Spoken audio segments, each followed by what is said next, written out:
एक घाटम दास नाम के व्यक्ति थे। क्या नाम था उनका? घाटम दास। बस इस कथा को कह के विराम देते हैं। हाँ, हमारी पूछो तो हम तो कहते रहेंगे, हम तो शांति ही नहीं होंगे, पर हमें आपकी चिंता है, दूर दूर है ना घर सबके, रात भी हो गई है। तो एक घाटम दास नाम के एक भक्त थे। भक्त नहीं थे, चोर थे। कौन थे? चोर। जयपुर के पास में एक पहाड़ी रास्ता था, वहां उनका गढ़ था। और ऐसे वैसे चोर नहीं थे, पुश्तैनी चोर। उनके पिताजी भी चोर थे, उनके दादाजी भी चोर थे, उनके परदादा भी चोर थे, परदादा चोर थे, परंपरा से चोर थे। उनके गांव में भी सबको पता था कि कौन है परंपरा से चोर है। वो शादी ब्याह में भी जाते थे, ये हमारे गांव का पारंपरिक चोर है। ऐसे चोर थे। वो समय होते थे पुराने समय में, ऐसे लोग भी होते थे। वो गुलाब जामुन उड़ा रहा है, वो हमारे यहाँ का पारंपरिक चोर है। वो चोरी सी चलता उसका घर। तो घाटम दास जी एक दिन बैठे थे, रात्रि का समय, राह से निकलने वालों को लूटते थे। उस दिन गलती से राह से एक महात्मा निकल रहे थे। महात्मा को जैसे देखा, घाटम दास जी ने पहले तो मार्ग रोका, बोले जो भी कुछ है तुम्हारे पास सब निकालो। महात्मा जी ने कहा भैया हम तो महात्मा हैं, हमारे पास तो कुछ नहीं है, हमारे पास तो एक ही वस्तु है बेटा, तू प्रणाम कर, आशीर्वाद देंगे, वो भरा पड़ा हम में, वही दे सकते हैं। घाटम दास जी को थोड़ी दया सी आ गई, अरे महात्मा का क्या हम हरण करें। बोले आप महात्मा हैं, आपको हम छोड़ देते हैं, आप चले जाओ। महात्मा बोले देखो हमसे टकराए हो तो निश्चित है अर्धरात्रि में मेरा यहां से निकलना, तुम्हारा चोरी करना और हम दोनों का मिलना, ये संयोग है, ये ठाकुर जी ने करवाया है। इसलिए तुम कुछ पूछो, हम तुमको कुछ देके जाना तो चाहते हैं, अब मिले हैं तो थोड़ा सत्संग हो जाए। घाटम दास जी बोले ऐसी कृपा कर दो कि मेरी चोरी कभी बंद ना हो, इस मार्ग से एक धनवान निकलते रहे, मैं सबको लूटा करूं। मेरे घर में कभी, मेरा बेटा भी अभी अंडर ट्रेनिंग है। महात्मा जी बोले देखो ये तो तुम्हारी इच्छा है, पर संत जन कभी कभी अपनी तरफ से प्रसाद देते हैं, हम अपनी तरफ से दे रहे हैं। बोले क्या? पहले तो महात्मा जी ने कहा चोरी छोड़ दो। बोले ये तो हो ही नहीं सकता, ये तो हमारे रक्त में है महाराज, ये तो परंपरा से हम चोर हैं, ये कैसे छोड़ सकते हैं? आपके लिए ये काम पाप होगा, मेरे लिए तो ये धर्म है। मैं तो चोरी करने के बाद में जिसकी मैंने चोरी करी है उसको प्रणाम करके जाता हूं कि वो मेरा दानदाता है, उसने मुझको दिया, मेरा घर चलेगा उससे, ये तो मेरा परंपरागत है महाराज, मैं कैसे छोड़ सकता हूं? तो महात्मा बोले ठीक है, तो फिर तीन बात हमारी मानो। क्या? पहली बात, कभी भी झूठ नहीं बोलोगे। चोरी करो, तुम अब चोरी करो, हम तुमको छूट दे रहे हैं, पर हमारी 3 बात मानो। क्या? पहली बात, कभी झूठ नहीं बोलोगे। नहीं बोलेंगे। जो भी वस्तु लोगे, जो भी वस्तु जीवन में आएगी, घर में आएगी, पहले ठाकुर जी को निवेदित करोगे, तब अपने प्रयोग में लोगे। घाटम दास बोले जी। और तीसरा काम, राह में चलते हुए कभी कोई संत मिल जाए, कभी ठाकुर जी का मंदिर दिख जाए, कोई आश्रम दिख जाए, कितनी भी जल्दी में होगे, 2 मिनट रुक करके प्रणाम करोगे, वंदन करोगे, परिक्रमा करोगे, तभी आगे बढ़ोगे। ये 3 काम तुम अपने जीवन भर करते रहना। बस ये तीन बात हमारी मान लो, हम मान लेंगे कि हमारा तुम्हारा मिलना सार्थक हुआ। घाटम दास जी बोले इसमें मेरा कोई घाटा नहीं है, मैं तीनों करूंगा। आज के बाद सत्य बोलूंगा, जो भी वस्तु जीवन में लाऊंगा ठाकुर जी को निवेदित करूंगा, और मार्ग में कोई भी भगवत स्थान मिलेगा उसको प्रणाम करूंगा, परिक्रमा करूंगा, तभी आगे बढ़ूंगा, चाहे कितनी भी जल्दी में हूं। महात्मा बोले बस ये कर दो, ठीक है। अभी हेलीकॉप्टर मत देखना, सब इधर देखो, कथा सुनो मेरी ध्यान से। हमने तो कही थी कोई कथा कीर्तन में उड़ा दी हो भैया, नहीं तो सब यही को देखेंगे। अभी हम कीर्तन गाएंगे तब उड़ा देना, अभी बैठा लो इसको, लैंड कर दो। इधर देखो सब लोग, क्या सुना रहे थे हम? 3 बातें घाटम दास को बताई महात्मा ने। देखो, महात्मा की बात को, किसी महत् पुरुष की बात को, किसी सज्जन की बात को बस मान लो, उसी से कल्याण हो जाता है। घाटम दास जी बढ़िया नियम का पालन करने लगे जो गुरुजी ने बताया। धीमे धीमे धीमे घाटम दास की खूब चोरी होने लगी। महाराज बड़े बड़े उसने लूट लिए और वो इसमें मानता था मेरे गुरु की कृपा है। एक दिन उसने खोजे वो महात्मा कहाँ हैं और उनका आश्रम ढूंढ लिया। अब तो घाटम दास क्या करता, साल भर की कमाई में से दशांश अपने गुरुजी के यहाँ दे आता। भंडारा करो गुरुजी, मंदिर बनवा दो, बढ़िया आपकी कृपा से सब बढ़िया चल रहा है। लेकिन गुरु कृपा कभी तो होनी थी। एक दिन घाटम दास ने सोचा मुझे रोज चोरी करनी पड़ती है तब भरपाई होती है, कोई ऐसी चोरी हो कि एक बार की चोरी में ही इतना कोटा आ जाए कि मेरी मृत्यु पर्यंत मुझे ना करनी पड़े और उससे मेरा घर भी चल जाए, गुरुजी के आश्रम में भी कुछ ना कुछ दान दक्षिणा होती रहे। तो घाटम ने सोचा कि आज तक मैंने सेठ साहूकार लूटे हैं, आज अपने नगर के राजा को लूटूं। और कैसे लूटूं? बोले राजा का इतने सारे घोड़े हैं, उनमें से सबसे सुंदर एक काला घोड़ा है, एक श्वेत घोड़ा है, सफेद घोड़ा। अगर वो चुरा करके बेच दूंगा तो इतना धन मिलेगा कि मुझे कहीं नहीं जाना पड़ेगा। घाटम दास पहुंच गए चोरी करने राजा के यहां। जैसे ही प्रवेश करने लगे तो द्वारपालों ने रोक दिया। कौन हो? घाटम दास। क्या करने आए हो? बोले चोरी करने आए हैं। झूठ तो बोलता नहीं है। तो उसने जैसे ही बोला चोरी करने आए हैं तो द्वारपाल एक दूसरे का मुख देखने लगे। तो दूसरा द्वारपाल बोला उससे, ये जरूर राजा का कोई गुप्तचर है, हमने रोक दिया तो बुरा मान के बोल रहा चोरी करने आया हूं, बुरा लग गया इसको, हमारी बात बुरी हमने रोक दिया, इसको बुरा लग गया। अरे भैया बुरा नहीं मानो, जाओ जाओ भीतर जाओ। आप बुरा क्यों मान रहे हैं? जाइए भीतर, आप राजा के गुप्तचर हैं। भीतर गए। भीतर जाकर के अश्वालय जहां पे सब घोड़े बंधे थे वहां से सफेद घोड़ा निकाला, उस पर बैठ गए। घोड़े पे बैठ के बाहर आए तो द्वारपालों ने फिर देखा और देख करके बोले भैया क्या किया अंदर? बोले घोड़ा की चोरी करी और चोरी करके अब जा रहे हैं, इसको जाके बेच देंगे, उससे धन मिलेगा, उससे घर चलाएंगे। अरे भैया तुम बुरा नहीं मानो ना, जाओ। आप इतना बुरा क्यों मान जाते हो? आप इतना क्रोध क्यों? जाइए जाइए आप। घाटम दास मनी मन सोच, जय हो गुरुजी, बड़ी कृपा आपकी, सत्य बोलने का क्या फल मिल रहा हमको। घाटम दास निकल गए घोड़ा लेके। सुबह सुबह 4-5 बजे का समय होगा। थोड़ी देर बाद राजा उठा। राजा उठते ही आखेट को वन में जाने का उसका मन हुआ। तुरंत वो अश्वालय में गया। वहां जाकर के उसने अपने प्रिय घोड़े को ढूंढा, नहीं मिला। सबको हल्ला किया, मेरा घोड़ा कहां गया यहां से। बात घूमते घूमते द्वारपालों पे पहुंची। सब द्वारपाल बोले महाराज आपका गुप्तचर आया था ना, वही लेके चला गया। बोले मेरा गुप्तचर? मेरा कोई गुप्तचर नहीं, मैं तो सो के अभी उठा हूं, हाथ मुंह धो के आखेट को वन में जा रहा हूं।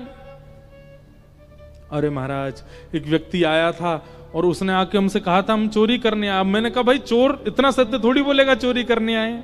और वो घोड़े पे बैठ के गया, बोला मैं जाऊंगा, बेचूंगा, धन कमा के घर वालों को दूंगा। वही लेके गया है। पकड़ो, पीछा करो उसका, जहां भी मिले उसको बांध लो, पकड़ के लाओ। घाटम दास जी तुरंत घोड़ा भगा रहे थे। बोले जल्दी घर पहुंचूं, पीछे सैनिक पड़ेंगे अभी। और पीछे सैनिक पड़ ही गए थे। इतने में ही घाटम दास जी को एक राम जी का मंदिर दिखा। गुरु जी की दूसरी आज्ञा क्या थी? कभी भी कोई मंदिर, देवालय, आश्रम दिखे तो रुकना है, चाहे कितनी भी जल्दी में हो। और इस समय घाटम दास का रुकना घातक है, लेकिन फिर भी गुरु आज्ञा मान के रोक गए। घोड़ा बाहर बांध दिया, भीतर चले गए, राम जी को प्रणाम किया, परिक्रमा करी। उसमें भी जल्दीबाजी नहीं, भाव से, गुरु जी की जैसी आज्ञा थी। महाराज अच्छा हाँ, एक आज्ञा तो हमने बताई नहीं।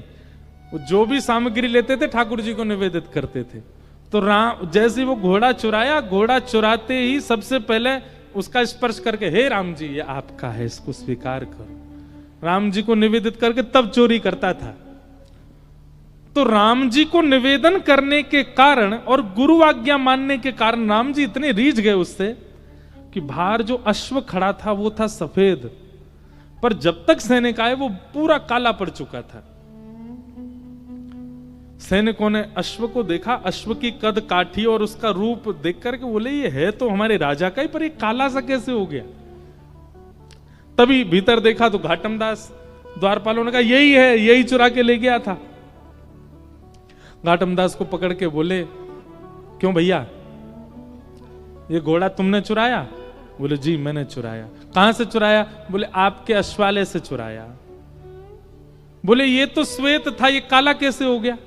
बोले ये मुझे नहीं पता, पर जब ये मिला था तो मैंने बस ठाकुर जी को निवेदित कर दिया। ठाकुर जी को निवेदित करने के बाद ये काला कब पड़ा, अब ये मुझे नहीं पता। अब भैया ये तुम्हारे राजा का थोड़ी, अब तो ये राम जी का हो गया। अब राम जी को जैसा घोड़ा प्रिय लगता होगा वैसा बन गया, उनको सांवला प्रिय होगा इसलिए सांवला बन गया। सैनिक बोले क्या उटपटांग बातें करता है, इसको पकड़ के ले चलो राजा के पास। राजा के पास ले गए, राजा अपना घोड़ा देख के हैरान, बोले ये काला कैसे हो गया, ये मेरा घोड़ा नहीं है। अब घाटम कह रहा नहीं नहीं ये आपके यहां का ही घोड़ा है, पर आपका नहीं है, अब ये राम जी का हो गया है, अभी राम जी का है, और उनकी प्रसादी में स्वीकार कर रहा हूं।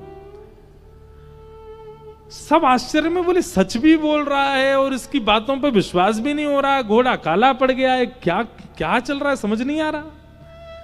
तो राजा बोला मुझे एक बात याद है, मेरे घोड़े के गले पर एक मस्सा है, यदि वो मस्सा इसके है तो ये घोड़ा मेरा है। जैसे उसका गला देखा तो वहां मस्सा था। अब सब उसको पूछा ये काला कैसे पड़ा? बोले नहला के देख लो, धुला के देख लो, रगड़ के देख लो, मैंने कोई रंग नहीं पोता इस पे। राजा को विश्वास करना पड़ा उसकी बात पर। बोले ये काला हुआ कैसे? बोले मैंने राम जी को निवेदित किया था। उनकी बात सुनकर के राजा इतना प्रसन्न हो गए कि राजा ने घाटम दास जी की गुरु आज्ञा पर प्रसन्न होकर के, रीझ करके, और राजा ने उनसे कहा देखिए महाराज आप भले ही चोर हैं पर मैं आज आपको एक ऑफर दे रहा हूं अपनी तरफ से। क्या? इस राज्य की गुरु पदवी खाली, आप हमारे गुरु बन जाओ, हमारे राज्य गुरु हो जाओ। घाटम दास जी महाराज, उनके पद भी आते हैं भक्तमाल जी में, नव भक्तमाल राजस्थान के भक्तों में।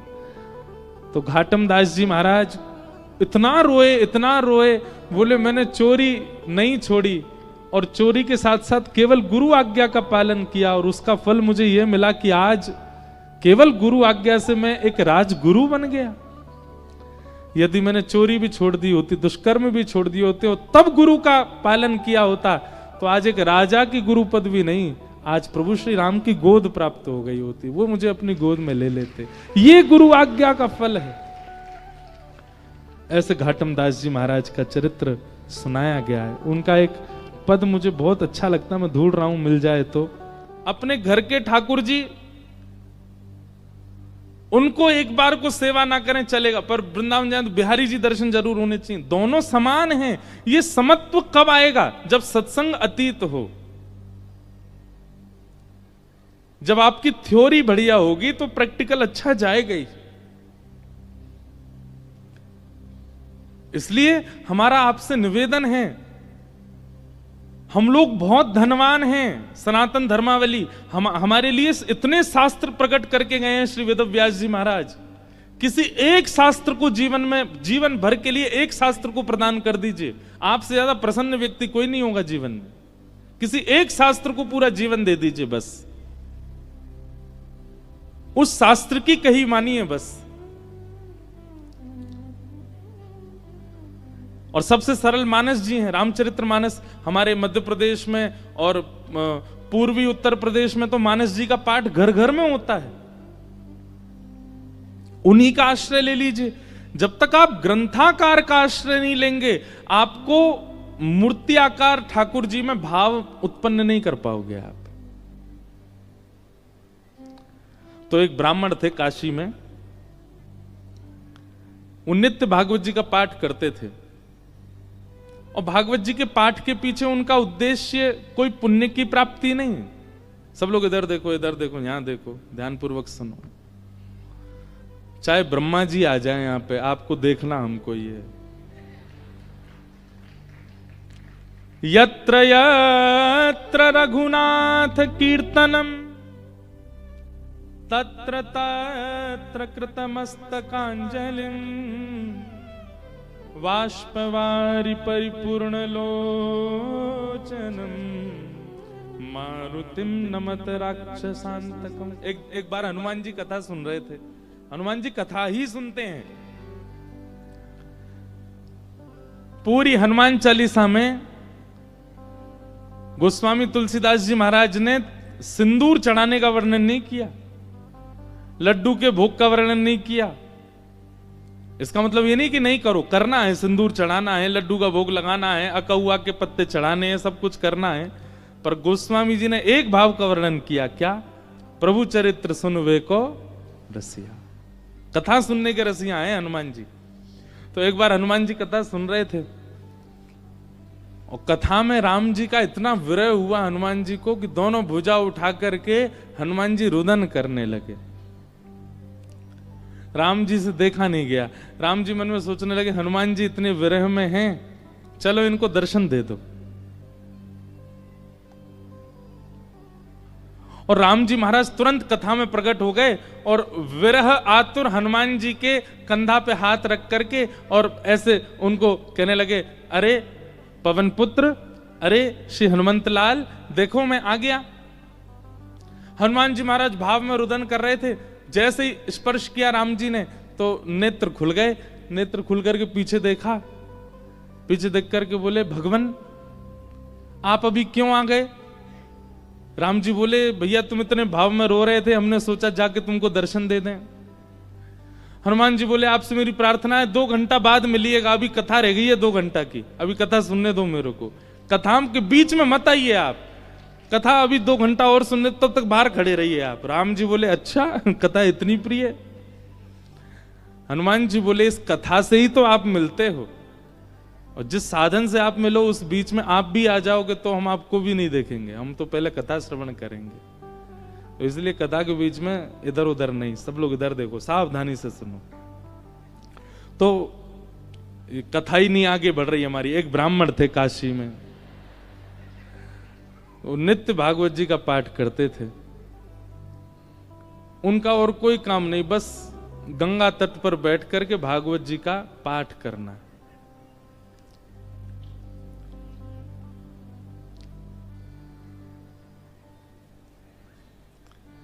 धीमे धीमे उनकी आयु बढ़ने लगी।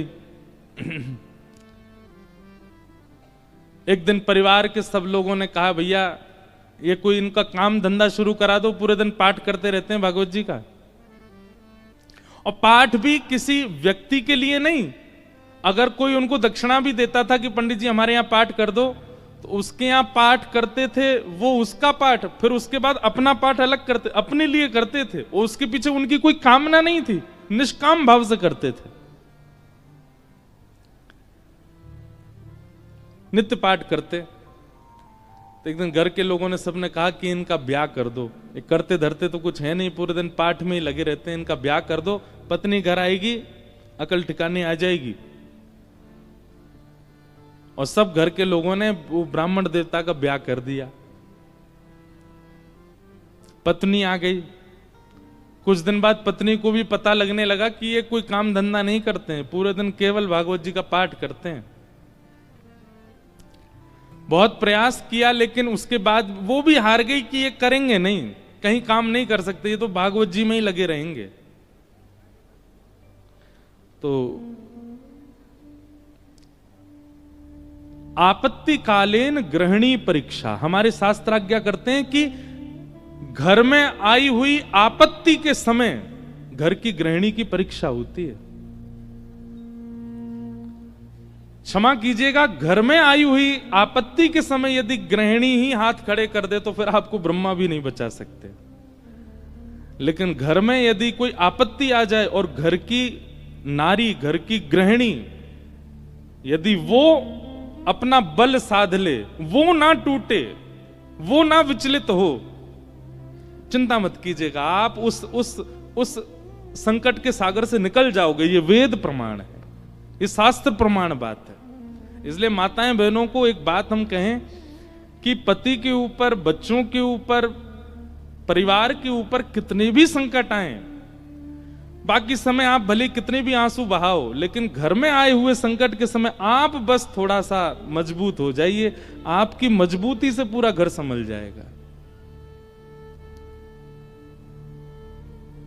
आपत्ति कालीन गृहिणी परीक्षा।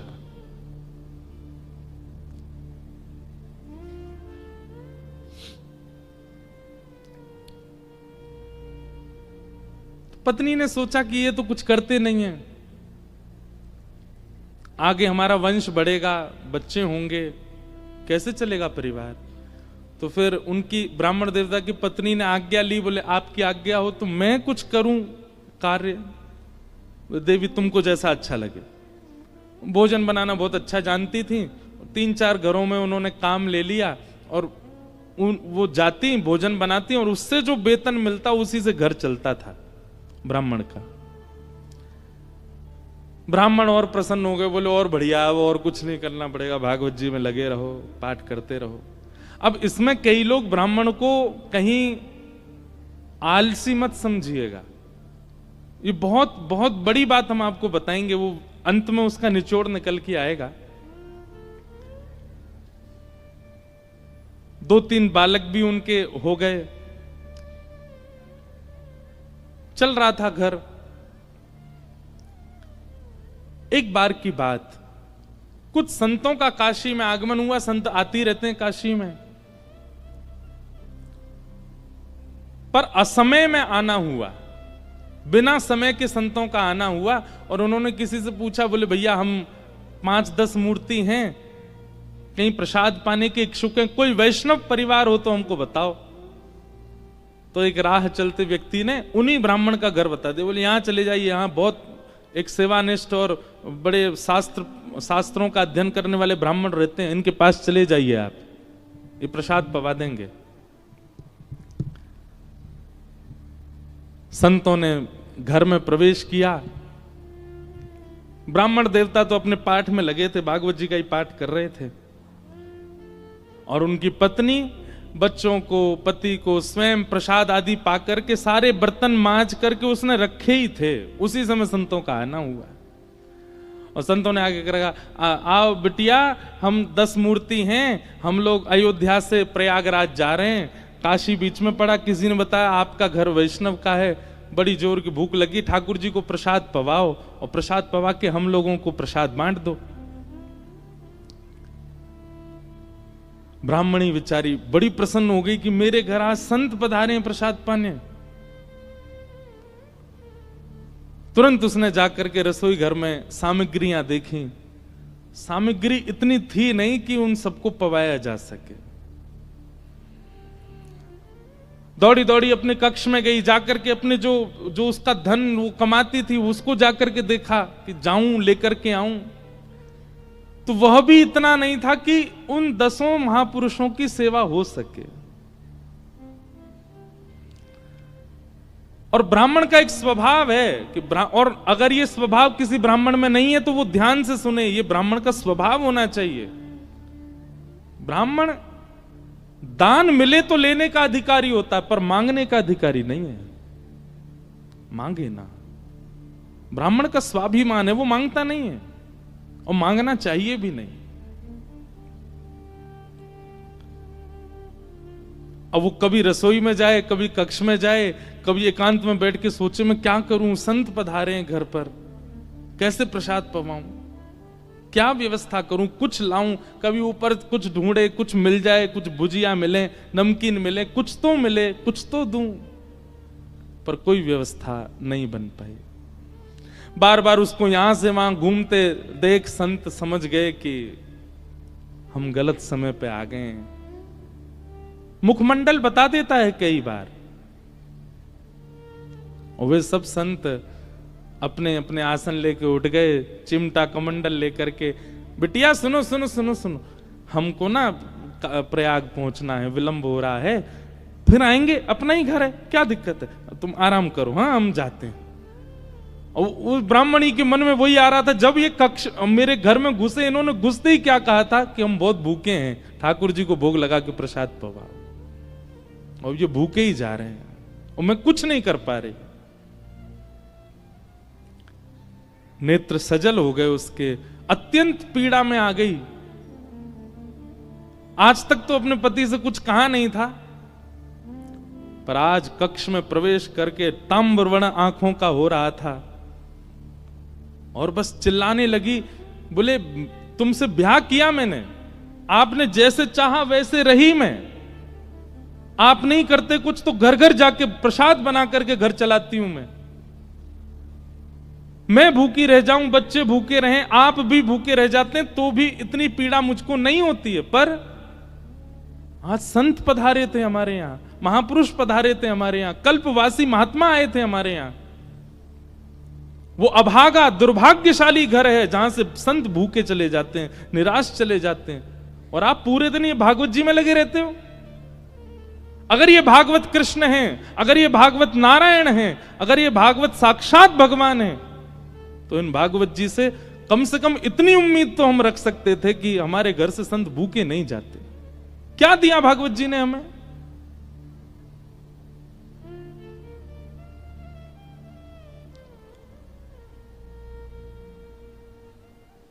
ब्राह्मण बोले, देखो तुम मुझे कुछ भी कह लो, पर तुम जानती नहीं हो ये साक्षात कृष्ण हैं। मैं क्यों बचपन से आज तक भागवत जी के उन्हीं 18,000 श्लोकों का मुझे कृष्ण दिखते हैं, मुझे लीला दिखती है, मुझे शामा शाम का नित्य विहार दिखता है भागवत जी में, इनके विषय में कुछ मत कहो। ब्राह्मणी को और गुस्सा आ गया, भागवत जी की पोथी उठा करके और ब्राह्मण की गोद में पटक दी। बोले, सुनिए, ये उठाइए भागवत जी और निकलिए, मैं अपना घर चला लूंगी, अपने बच्चों को पाल लूंगी। आप जिस समय भागवत जी को त्यागने का संकल्प ले लें तब लौट करके आइएगा।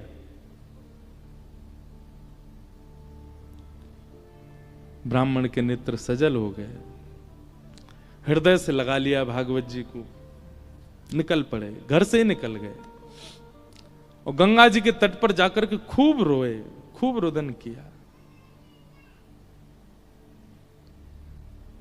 हे भागवत महापुराण, हे साक्षात शब्द में कृष्ण, मेरी अभागा पत्नी है, वो आपके रूप स्वरूप को भी पहचानती नहीं है,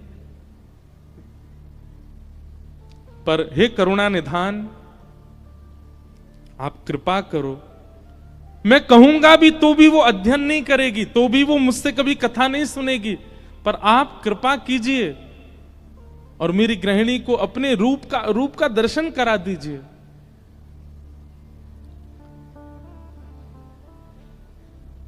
प्रबल प्रेम के पाल पढ़कर हरि को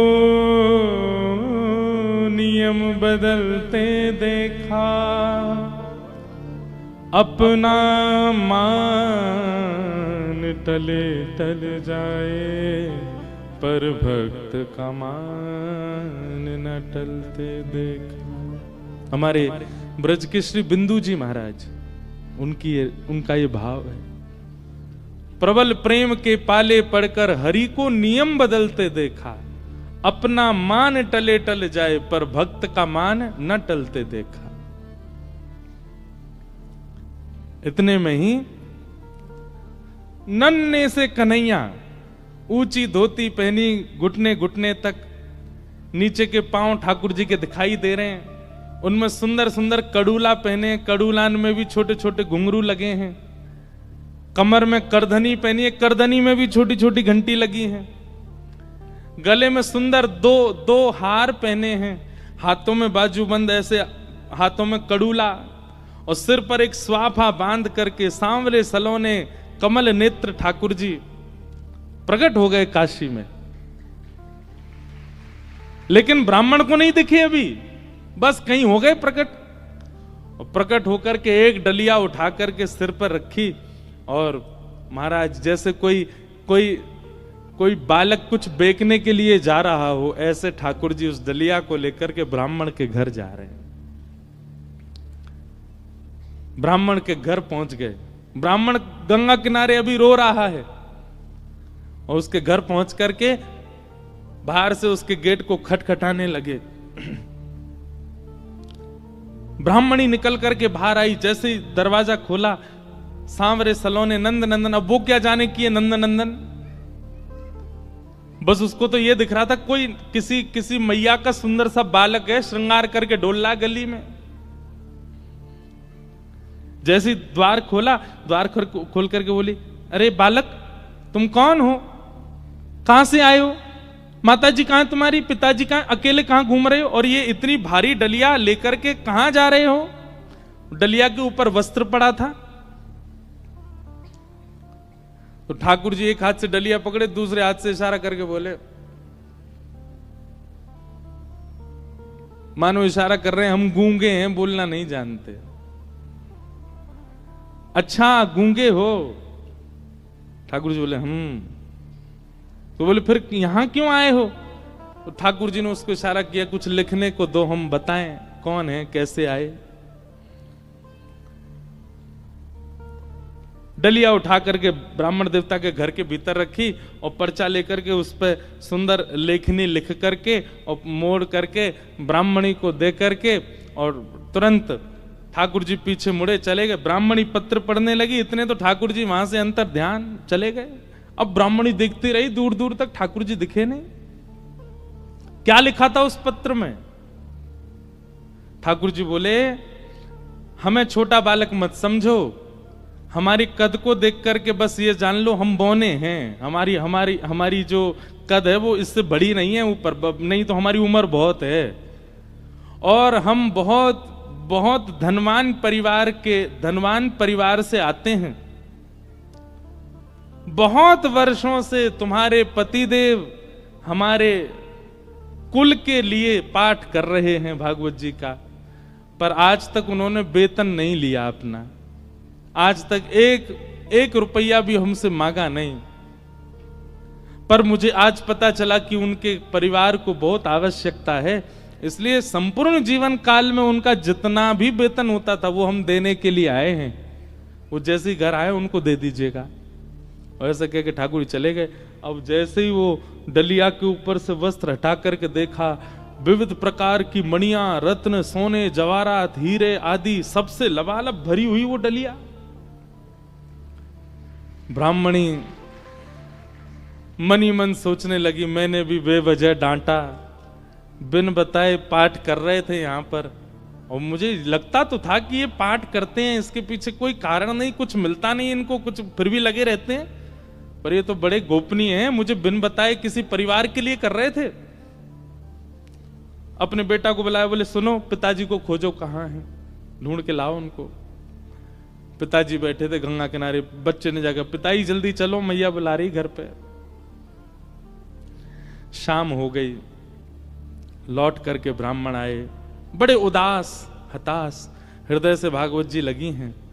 जैसे ही घर आए, आज घर का स्वरूप ही बदल रहा था, बढ़िया सुंदर दिए जल रहे हैं बाहर।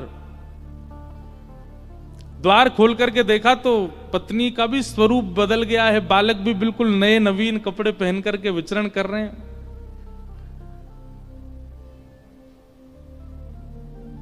जैसी पतिदेव को आते देखा, ब्राह्मणी ने तुरंत आरती की, जल आदि छिड़काव करने लगी, खूब बलियां लेने लगी।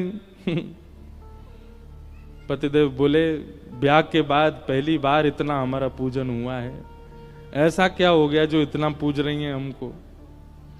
देवी, ये घर की रौनक हमको डांटने से, फटकारने से घर की रौनक बढ़ गई तुम्हारी, रोज ही डांट दिया करो हमको। ऐसा क्या हो गया जो आज इतना सब कुछ मंगल, बच्चे नए वस्त्र पहन के घूम रहे हैं, आप बढ़िया साड़ी पहन के, ये कहां से इतना सब कुछ आया। हाथ पकड़ के बोली, आज तुम्हारी चोरी पकड़ी गई है ना, वहीं से मिला है ये सब कुछ। ब्राह्मण देवता बोले, मेरी कौन सी चोरी। बोले चलो दिखाती हूं। भीतर जाके कक्ष में बिस्तर पर ही सब रत्न पड़े थे। ब्राह्मण बोले, देवी ये कहां से आया इतना सब कुछ। बोले कहां से आया, ज्यादा चतुर मत बनिए, आपका गूंगा मालिक आया था। ब्राह्मण देवता बोले, गूंगा मालिक, मेरा गूंगा मालिक कौन। बोले बहुत छोटा सा था, पीली पीली धोती पहनी थी उसने, ऐसी सुंदर स्वापा सिर पर बांध रखा था, ऐसे गदमदरा से उसके हाथ मोटे मोटे से, और इतने सुंदर उसका मुखमंडल, गाल बिल्कुल गुलाबी, आंखें बिल्कुल ऐसे कटाक्ष जैसी, और क्या सुंदर। ब्राह्मण देव बोले, नाम नहीं पूछा। बोले इशारा किया उसने कि मैं गूंगा हूं। वो तुमको कैसे पता फिर मेरा? बोले वो लिख के देके गया। बोले कहां लिखा है, दिखाओ। जैसे ही पृष्ठ पत्र वो उनके ब्राह्मण के हाथ में दिया, अक्षर सब अंतर ध्यान हो चुके थे। देवी यहां तो कुछ भी नहीं लिखा है। ब्राह्मणी बोली दिखाओ। ब्राह्मणी ने देखा तो वहां कुछ भी नहीं था। ब्राह्मणी ब्राह्मण को देखे, ब्राह्मण ब्राह्मणी को देखे, बोले ये हुआ क्या है? ब्राह्मण ने कहा सही से बताओ रूप कैसा था? बोले श्याम वर्ण था, कमल नेत्र थे, अधर बड़े मधुर थे, हस्तकमल और सर्वांगीण अंग ऐसा था कि मैं अभी तक भी उस छवि को भूल नहीं पा रही हूं। एक अद्भुत सी सुगंधी आ रही थी जब वे आए थे घर पर, और बहुत देर तक तो मैं उनके रूप का ही चिंतन करती रही। ब्राह्मण देव ज्यों ज्यों रूप का वर्णन सुने त्यों त्यों नेत्रों से आंसू गिरते जाएं। तुरंत भागवत जी को खोला और खोल करके दसम स्कंद के वेणु गीत के श्लोक को उद्धृत करना प्रारंभ किया, और पत्नी से कहा मैं एक श्लोक में श्लोक की व्याख्या करूंगा, बताना ऐसा ही रूप था क्या?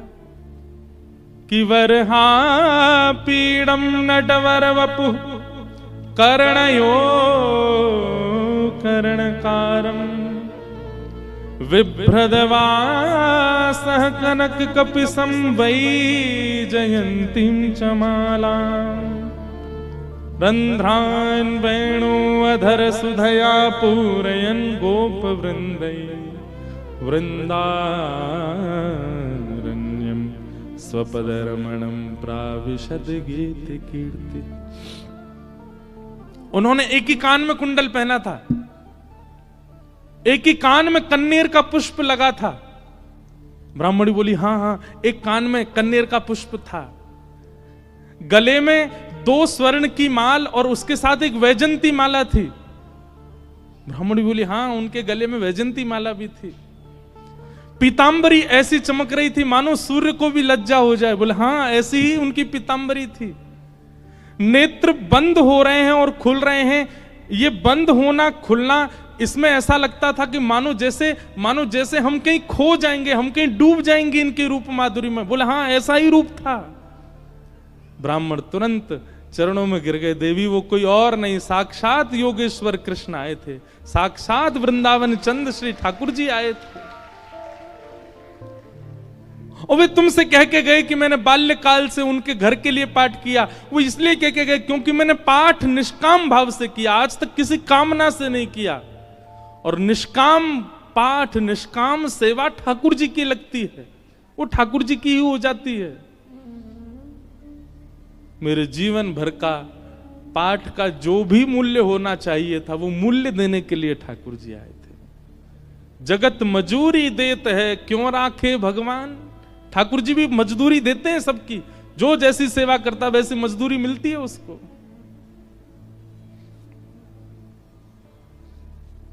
ब्राह्मण आनंदित हो गए, और उसी काल से वो ब्राह्मणी भी जीवन यापन के लिए कार्य तो करती, पर भागवत जी की साधिका हो गई और नित्य भागवत जी का पाठ करने लगी। भागवत कोई ग्रंथ नहीं है, कोई किताब नहीं है, कोई पोथी नहीं है। और एक बात कह दूं तो कोई अतिशयोक्ति नहीं, पुराण से ऊंचा हमें शब्द मिला नहीं, इसलिए हम पुराण कहते हैं।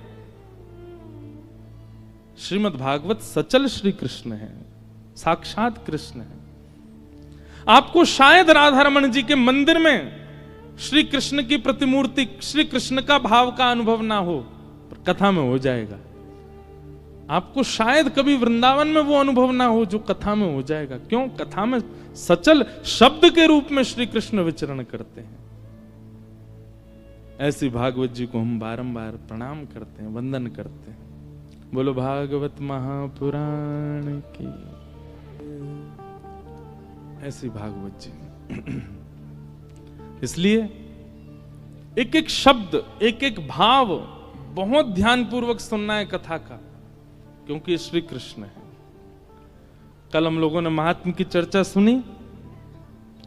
आइए आज से प्रथम स्कंद में हम लोग प्रवेश करते हैं। जन्माद्यस्य यतोऽन्वयादितरतः चार्थेष्वभिज्ञस्वराट् तेने ब्रह्महृदाय आदिकवये मुह्यन्ति यत्सूरयः तेजो वारिमृदां यथा विनिमयो यत्र त्रिशर्गो मृषा धाम्ना स्वेन सदा निरस्तकुहकं सत्यं परम धीमहि। सत्यम परम धीमहि। जो लोग उठ गए हैं वो धीमे धीमे आगे आ जाओ, ऐसे आओ कि किसी को पता भी नहीं चले, खिसक के ही आगे आ जाओ, उठ के मत आओ। भागवत जी का पहला श्लोक, जन्माद्यस्य यतोऽन्वयादितरतश्चार्थेष्वभिज्ञस्वराट्। ऐसे हल्ला करके मत आओ भैया, धीमे धीमे खिसक के ही आ जाओ। और जो कार्यकर्ता भी वो भी सबको बैठे बैठे ही आगे आने को बोल दो। जन्माद्यस्य यतोऽन्वयादितरत, सावधानी से सुनो सब लोग। वेदव्यास जी महाराज ने भागवत जी की रचना में प्रथम श्लोक जकार से प्रारंभ किया, ज शब्द से प्रारंभ किया। हमारे व्याकरण में ऐसा कहते हैं कि जकार जो है ये दग्धाक्षर है। संस्कृत के विद्वान यदि किसी शुभ स्तुति का प्रारंभ करते हैं तो ज शब्द पहले नहीं बोलते, क्योंकि ज शब्द जो है, ऐसा नहीं है कि नहीं बोलते, पर ज शब्द को दग्धाक्षर कहा। दग्धाक्षर मतलब लिखने वाला, बोलने वाला, कहने वाले का हृदय पीड़ा में होगा तो वो ज ही बोलेगा पहले, दग्धाक्षर। भागवत जी में गोपियों ने गोपी गीत गाया। कितने लोगों को गोपी गीत याद है सागर में? वाह भैया, 5000 लोगों में 5 हाथ उठे। अब भागवत जी हो गई हैं आपके सागर में, अब हमको कुछ दक्षिणा दीजिएगा। दक्षिणा के रूप में यही दीजिए कि नित्य गोपी गीत का पाठ प्रारंभ कर दीजिए और गोपी गीत याद कीजिए। अब देखो कब याद करोगे, जीवन निकलता जा रहा है आप लोगों का। कई लोग तो बिल्कुल बिल्कुल बाउंड्री पे ही खड़े हैं। वैसे तो एक बात देखी जाए, बाउंड्री पर हर व्यक्ति खड़ा है, हर व्यक्ति बाउंड्री पर। कब उसका अंत हो जाए कोई जानता है क्या? इसलिए भैया जीवन में अब तक आपने सब करके देख लिया। गुलाब जामुन खा के देख लिया, रसगुल्ला खा के देख लिया, जलेबी खा के देख लें, और आपके सागर की कोई प्रसिद्ध मिठाई हो तो वो भी खा के देख ली, मध्य प्रदेश का कुछ प्रसिद्ध हो तो वो भी खा के देख लिया। अमरूद की चटनी बनती है ना यहाँ पे, हैं? देखो हमें पता है, खिलाई नहीं है अभी तक किसी ने, बस पता है।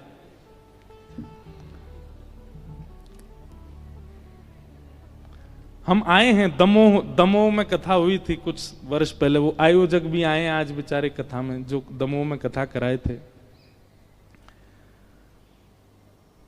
तो आपने सब कुछ करके देख लिया। आपने भोग भोग के देख लिए, रोग रोग के देख लिए, योग योग के देख लिए, सब कुछ करके देख लिया। अब बच्चा कुचा जीवन में ब्रजवासी आयो है आपके नगर में, या की बात मान के देख लो। गोपी गीत याद कीजिए और नित्य गोपी गीत अपने घर के ठाकुर जी को सुनाओ। नहीं तो यहां अगर आपका आने का क्रम नित्य है, बालाजी को सुनाओ गोपी गीत। गोपी गीत का प्रारंभ भी जयति तेधिकम ज से ही होता है। क्यों? क्योंकि ठाकुर जी अंतर ध्यान हो गए हैं और उस समय में गोपियां विरही होकर के ठाकुर जी को पुकार रही हैं, इसलिए ज शब्द से प्रारंभ हुआ गोपी गीत का भी। श्रीमद् भागवत जी का प्रारंभ ज शब्द से हुआ, जन्माद्यस्य यतो। और तो सुनो, हम सबका प्रारंभ जा शब्द से हुआ। जन्म, हम सबका भी जन्म हुआ है, इसका मतलब हम सब भी कहीं ना कहीं दग्ध हृदय वाले, हम सब भी पीड़ित हैं, और निश्चित है पीड़ित हैं, इसीलिए तो जन्म हुआ। अगर पीड़ित नहीं होते तो वैकुंठ में होते। हमारे कोई पूर्व के कर्म, पूर्व के दुष्कर्म शेष रह गए हैं जो हमें भोगने हैं, पूर्व के पुण्य कर्म रह गए हैं जो हमको भोगने हैं, उसके लिए तो हम आए हैं पृथ्वी पर। इसका मतलब पीड़ित ही है हमारी आत्मा, इसलिए हमारे प्रादुर्भाव को जन्म कहा गया।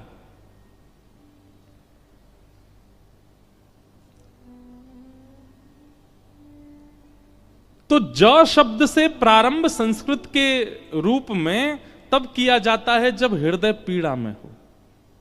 भागवत जी का प्रारंभ जकार से हुआ, हमारा प्रारंभ जकार से हुआ, गोपी गीत का प्रारंभ जकार से हुआ। हमारे वृंदावन में जाके पूरी दुनिया भी जकार ही कहती है, जय जय श्री राधे, सब जय ज से ही प्रारंभ करते हैं। इसीलिए पीड़ित है हृदय हमारा, और हम नहीं जानते होंगे, हमारी आत्मा जानती है।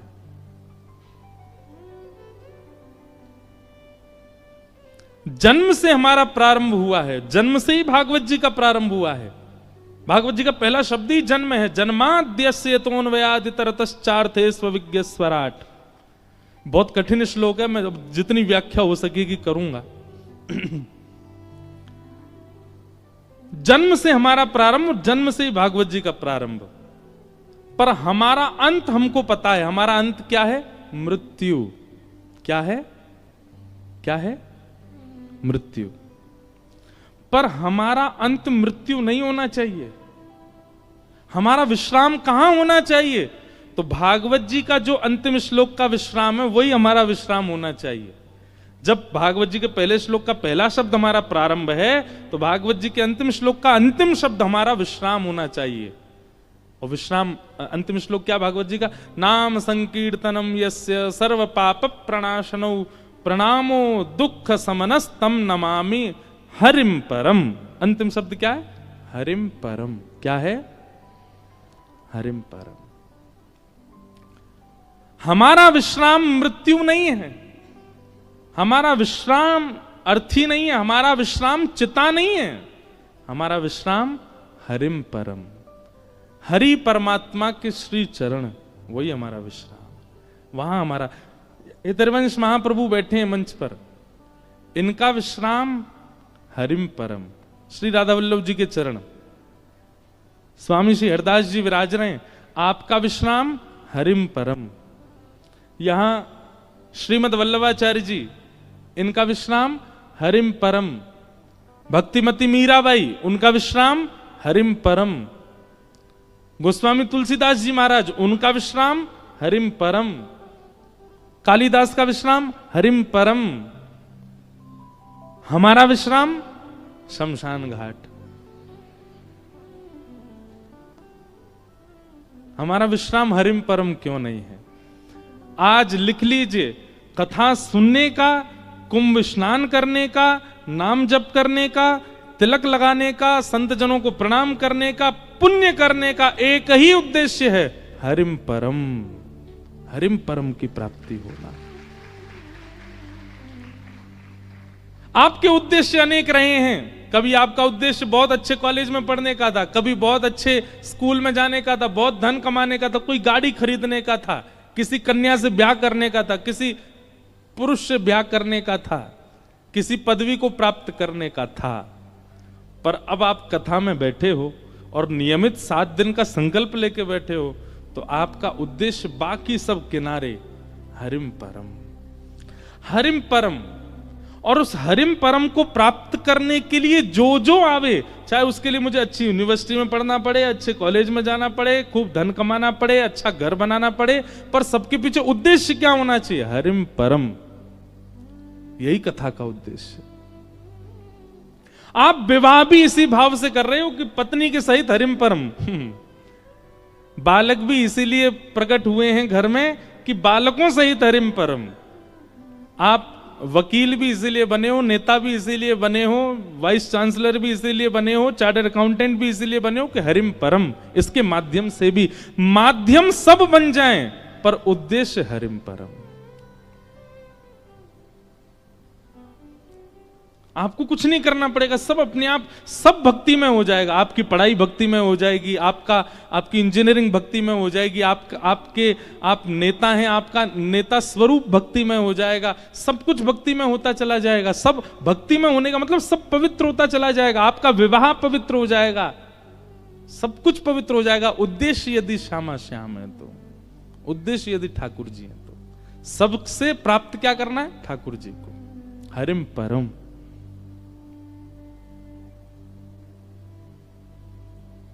ये उद्देश्य मान लीजिए। कई लोग हमको, हम तो केवल कथा कहना जानते हैं, पर कई लोगों को लगता है ये बाबा जी कुछ जानते होंगे। एक माता जी अभी मिली मुझको बोलती हैं प्रणाम कर, बाबा मेरे मन में क्या चल रहा है। अब मैं अपने संग पंडित जी को देखूं, मैंने कि क्या बोलूं इनको, मैंने कि मैया हम वो वाले बाबा नहीं है, हम तो केवल कथा सुनाते। नहीं नहीं, तिलक लगा रखा है आपने, हाँ धोती पहनी है। अरे भैया मैंने, हमसे केवल कथा कहनी आती है और कुछ नहीं। नहीं नहीं, मेरे मन में क्या चल रहा है बताओ। फिर हमको दो चार बातें तो पता ही हैं, वो सबके मन में होती हैं। मैंने कहा आप बहुत पीड़ा में हो।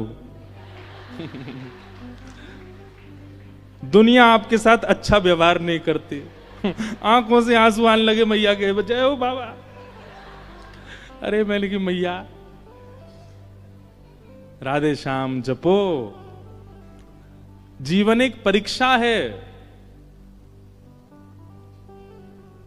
परीक्षा पत्र को देख करके घबराते तो सारे बालक हैं, पर जिसका अध्ययन, जिसका स्वाध्याय उचित होता है, तुरंत कलम उठा के लिखने लग जाता है, बढ़ता है आगे, सोचता है, विचार करता है, करने लगता है। और जिसका स्वाध्याय अच्छा नहीं है, वो इधर उधर ही देखता रहेगा, उसके में से देख लूं, यहां से देख लूं, वहां से। ठीक वैसे ही इस संसार में हमारी जो जीवन में आने वाली परिस्थितियां परीक्षा हैं। जिसका कथा रूपी, जिसका सत्संग रूपी स्वाध्याय अच्छा होगा, वो जीवन में आने वाली परीक्षा को पार करने लगेगा। और जिसके जीवन में सत्संग ही नहीं होगा, वो इधर उधर ही देखता रहेगा। मेरे जीवन में संकट आ गए, क्या करूं बाबा, मेरे मन में क्या बताओ। सत्संग बहुत बलवान है, आश्रय लेके तो देखो। उद्देश्य आपका क्या हो? हरिम परम, और कुछ नहीं।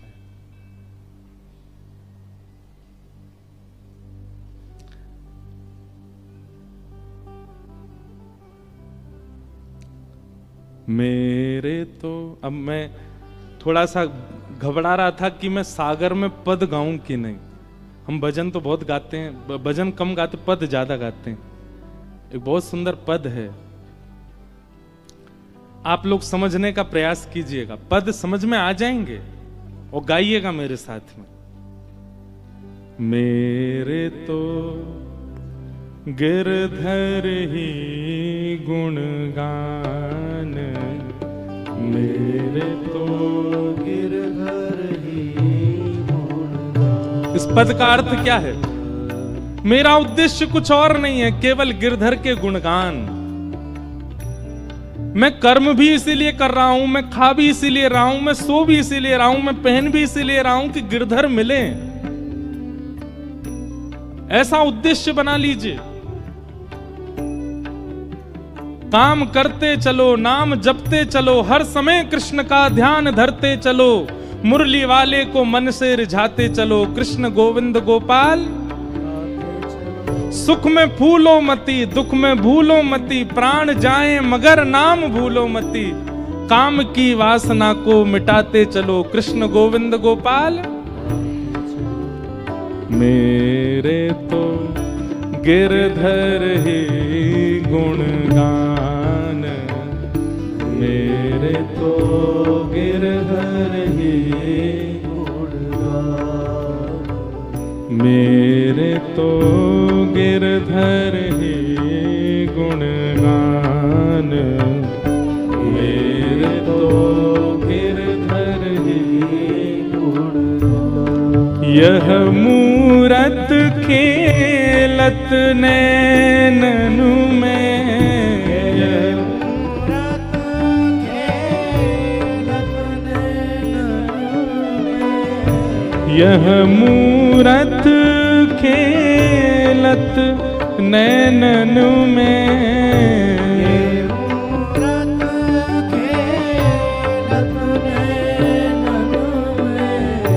यही हृदय में ध्यान हो,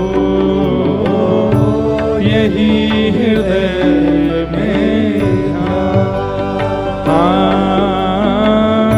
यही हृदय में ध्यान हो, यही हृदय में ध्यान।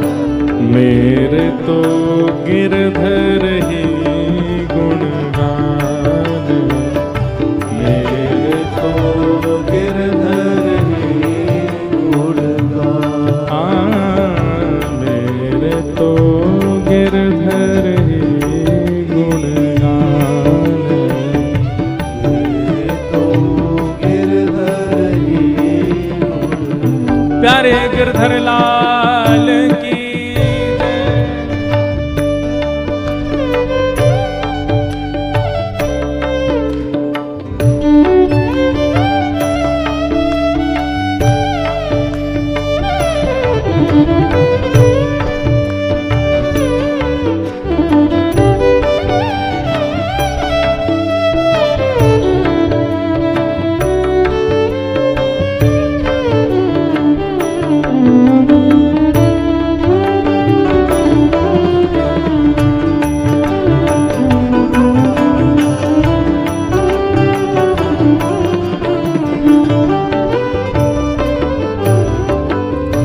चरण रेणु चाहत मन मेरो, रेणु चाहत मन मेरो, चरण रेणु चाहत मन मेरो, रेणु चाहत मन मेरो, यही दीजिए दान हो,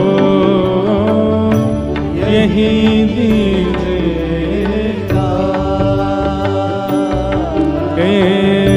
कृष्ण दास को जीवन गिरधर, कृष्ण दास को जीवन गिरधर, हम सब को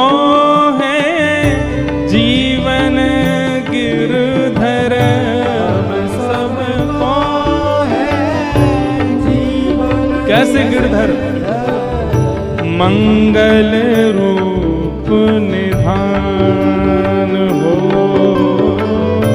मंगल रूप निधान। मेरे तो गिरधर ही गुणगान, मेरे तो गिरधर ही गुणगान, मेरे तो गिरधर ही गुणगान, मेरे तो गिरधर ही गुणगान, मेरे तो गिरधर ही गुणगान, मेरे तो गिरधर ही।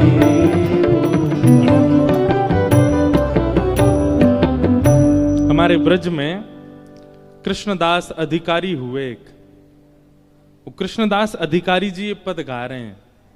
वो क्या कह रहे हैं? मेरे तो गिरधर ही गुणगान। उनकी जीवन की हर क्रिया केवल ठाकुर जी के लिए है। जैसे हम लोगों का स्वभाव क्या है, हम बाजार में जाते हैं, कोई अच्छा वस्त्र दिख जाए तो हमारे मन में क्या आता है, ये वस्त्र मैं पहनूंगा तो कैसे लगेंगे। सुंदर जलेबी दिख जाए, बढ़िया गरम गरम निकल रही है तवे से, कढ़ाई में से, तो हमारे मन में क्या आता है, मैं खाऊंगा तो मेरी जीभ को कैसा लगेगा। आभूषण देखते हैं तो ना हमारा चिंतन हो जाता है कि मेरे गले में कैसा लगेगा। या फिर हम अपना विचार करते हैं या अपने परिवारी जनों का विचार करते हैं। पर जिसका जन्म हरिम परम गति की ओर चला जाता है, जिसके जीवन की गति केवल हरि परमात्मा होते हैं, वो आंखों के आगे दिखने वाली हर सुंदर वस्तु को ठाकुर जी से जोड़ देता है। ये वस्त्र ठाकुर जी पे कैसा लगेगा, ये पुष्प ठाकुर जी के सामने कैसा लगेगा, ये व्यंजन जो बन रहा है ये ठाकुर जी की सेवा में कितना बढ़िया पधराया जा सकता है, ये व्यक्ति इतना अच्छा गा रहा है, ये हमारे ठाकुर जी की सेवा करने आ जाए, ये इतना अच्छा नृत्य कर रहे हैं, ये हमारे ठाकुर जी को नृत्य दिखाने आ जाए। मतलब अपने मन को कोई वस्तु प्रिय नहीं लगती, हर वस्तु ठाकुर जी की सेवा में पहुंच जाए, ऐसी भावना चित्त में आने लग जाना, ये इस बात का प्रमाण है कि आप हरिम प्रिय, हरिम परम इस पथ पर, भक्ति पथ पर चल चुके हो। अब आपको प्रिय नहीं लगती है कोई वस्तु, अपने ठाकुर जी के लिए विचार करते हो। और इसी उद्देश्य से कथा सुननी है कि हम हरिम हरिम परम हो जाएं। आप विश्वास मानेंगे आपसे ज्यादा आनंद में कोई नहीं होगा, आपसे ज्यादा प्रसन्न कोई नहीं होगा संसार में। हरिम परम।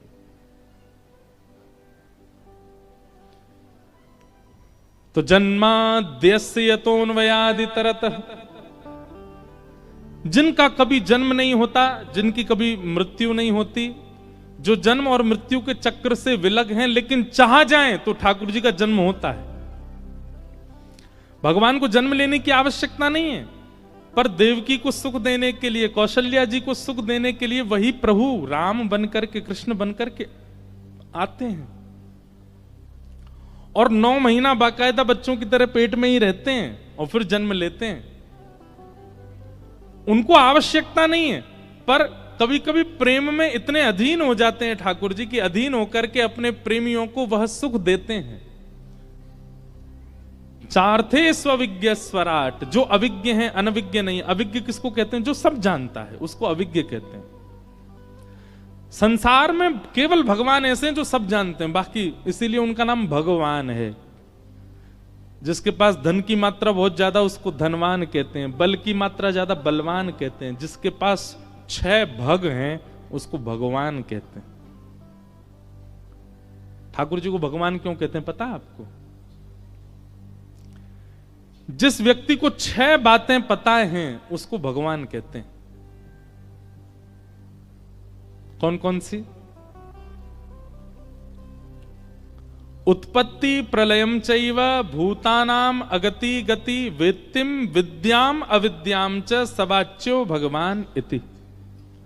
ये 6 बातें जो जानता है वो भगवान है। उत्पत्ति, पृथ्वी का उत्पत्ति दिवस कौन सा है, कौन से दिन पृथ्वी का निर्माण हुआ, कोई नहीं बता सकता। परमात्मा जो जानते हैं वही जानते हैं बस कि पृथ्वी कब बनी थी और इस पृथ्वी का प्रलय कब होगा, यह भी जो जानता है वही परमात्मा है बस। कई लोगों ने हल्ला किया 2012 में पृथ्वी खत्म हो जाएगी, 25 आ गया, अब कह रहे हैं 26-27 में चली जाएगी। और उसमें भी एक ग्रंथ का आश्रय सब लोग बोलते हैं कि उस ग्रंथ में ऐसा लिखा है। हम किसी ग्रंथ की, किसी किताब की निंदा नहीं कर रहे हैं, पर यह बात शास्त्र प्रमाण है कि पृथ्वी का प्रलय कब होगा ये दुनिया में सब प्रिडिक्ट करते रह जाएंगे, लेकिन किसी को पता नहीं चलेगा। इस प्रिडिक्शन में आपकी सारी विद्याएं फेल हो जाएंगी कि पृथ्वी का प्रलय कब होगा। उत्पत्ति और प्रलय केवल और केवल परमात्मा जानते हैं, वो किसी से शेयर भी नहीं करते इस बात को, केवल उन्हीं को पता है। तो ये 2 बातें, और कौन सी 2 बातें? भूतानाम अगति गति, हमारी गति और अगति, हमारी गति और दुर्गति जिसको पता है वो परमात्मा।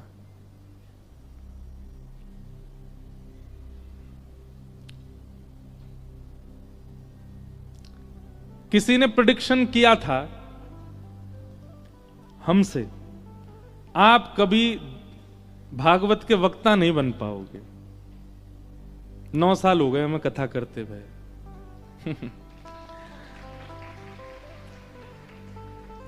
व्यक्ति की गति और अगति यह भी केवल परमात्मा जानते हैं।